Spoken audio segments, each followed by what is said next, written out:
இன்னைக்கு தேதியில international news எடுத்து பார்த்தீங்க அப்படின்னா, பங்களாதேஷோடைய கஷ்டங்கள் தான் ஃபுல்லா போட்டு காட்டுறாங்க. Former prime minister Sheikh Hasina வந்து பார்த்தீங்க அப்படின்னா, பரபரப்பா ஒரு 45 நிமிஷத்துல கடகடன்னு கிளம்பி, இந்த பக்கம் வந்து இந்தியன் மிலிட்டரியோட ஹெல்ப்னால நியூ டெல்லிக்கு வந்திருக்காங்க. அவங்க வீட்டுக்குள்ள பூந்து ஃபுல்லா நாஸ்தி பண்ணிட்டாங்க. அவங்களோட ட்ரெஸ் எடுத்துன்னு போறது, மீன் எடுத்துன்னு போறது, அதை எடுத்துன்னு போறதுன்னு ஒரு 300 பேர்கிட்ட வந்து இறந்து போயிருக்காங்க. அண்ட் தனியா அவங்க வீட்ல அவ்வளோ கூட்டம் தாங்க முடியாம 100 பேர்கிட்ட இறந்து போயிருக்காங்க. ஃபுல்லா கொள்ளையடிச்சு நாஸ்தி பண்ணி நிறைய டிஸ்கஸ்டிங் அப்படின்ற அளவுக்கு உலகம் முழுவதும் கமெண்ட் பண்ற அளவுக்கு பங்களாதேஷ் மக்கள் நடந்து கொண்டிருக்கிறார்கள். ஸோ இந்த வீடியோவில் நம்ம வந்து பார்த்தீங்கன்னா பங்களாதேஷோட ஃபியூச்சர் என்ன, அதை எப்படி மூவ் பண்ண போகுது அப்படின்றத ஜோதிட சம்மந்தப்பட்டமாக பார்க்க போகிறோம். ஸோ இந்த வாட்டி வந்து பார்த்தீங்கன்னா பங்களாதேஷ்லேருந்து பிஎம் வந்து ரிசைன் பண்ணிட்டு சொன்ன மாதிரி பரபரப்பாக ஓடி வந்துட்டாங்க. அவங்க ஸ்டேட்மெண்ட்டே கொடுத்துட்டாங்க, அவ்வளோதான்ப்பா, இன்னும் எனக்கும் பங்களாதேஷுக்கும் சகாப்தம் முடிஞ்சிச்சு, கையெடுத்து கும்புறேன், நான் திருப்பியும் பங்களாதேஷ் பக்கம் போக மாட்டேன்னு அவங்களுக்கு வந்து ரொம்ப அசிங்கப்படுத்தி அண்ட் இன்ன வரைக்கும் அவங்க வீட்டுக்குள்ளே கொள்ளையடிச்சு அவங்க ட்ரெஸ்ஸு, பர்சனலான விஷயங்கள், அவங்க அண்டர் கார்மெண்ட்ஸ்லாம் எடுத்துன்னு போயிட்டு அந்த மாதிரி நிறைய வந்து கேவலப்படுத்திட்டார்கள். ஸோ இந்த நியூஸ் ஃபுல்லாக போய் பயங்கர ட்ரெண்டிங்காக இருக்குது இன்டர்நேஷ்னல் செக்மெண்ட்டில். அண்ட் இந்த வாட்டி வந்து பார்த்தீங்க அப்படின்னா பங்களாதேஷுக்கு மிகவும் கடினமான பீரியடாக இருக்கும்.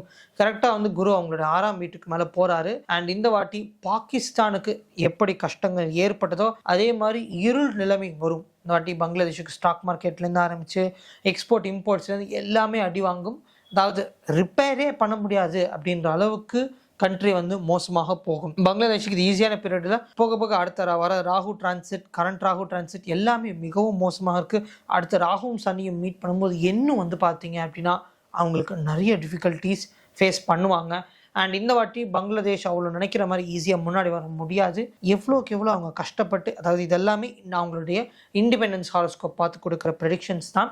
ஸோ கடந்த இவ்வளோ வருடங்களில் அவங்க பிரிஞ்சு போன 1976லேருந்து இப்போ வரைக்கும் அவங்க என்னென்ன கடினம் பட்டாங்களோ அது எல்லாமே வீணாக போகிவிடும். ஸோ இது எப்படி பாகிஸ்தான் மாதிரி என்ன பண்ணாலும் முன்னாடி வர முடியாது அப்படின்ற அளவுக்கு வந்தாங்களோ அதே மாதிரி தான் இப்பொழுதும் வந்து பார்த்திங்கன்னா பங்களாதேஷ் ஸ்லோவாக போக ஆரம்பிக்கிறது. அண்ட் மயன்மாரில் வந்து பார்த்திங்கன்னா ஃபுல்லாக மிலிட்ரி பயங்கரமாக சுட்டு கொள்கிறாங்க. அது ஒரு பக்கம் பிரச்சனையாக இருக்குது. ஸ்ரீலங்காவில் வந்து பார்த்திங்க அப்படின்னா எக்கனாமிக்கல் க்ரைசிஸ் போயிட்டுருக்கு. அதில் வந்து பார்த்தீங்க அப்படின்னா ஒரு பக்கம் வந்து மக்கள் பிரசிடென்ஷியல் பேலஸ்குள்ளே போகிறது, நொறுக்கிறது. அண்ட் ஒரு பக்கம் ஆஸ் யூஷுவல் சொல்லவே வேண்டாம், பாகிஸ்தானில் வந்து பார்த்திங்கன்னா தாலிபானுடைய நடவடிக்கை அதிகமாக இருக்குது. ஸோ அங்கே மக்கள் பயப்படுறாங்க. இந்தியாவுக்கு பாதிப்பு இருக்குமா அப்படின்னு கேட்கலாம். கண்டிப்பாக இந்தியாவுக்கு பாதிப்பு இருக்காது.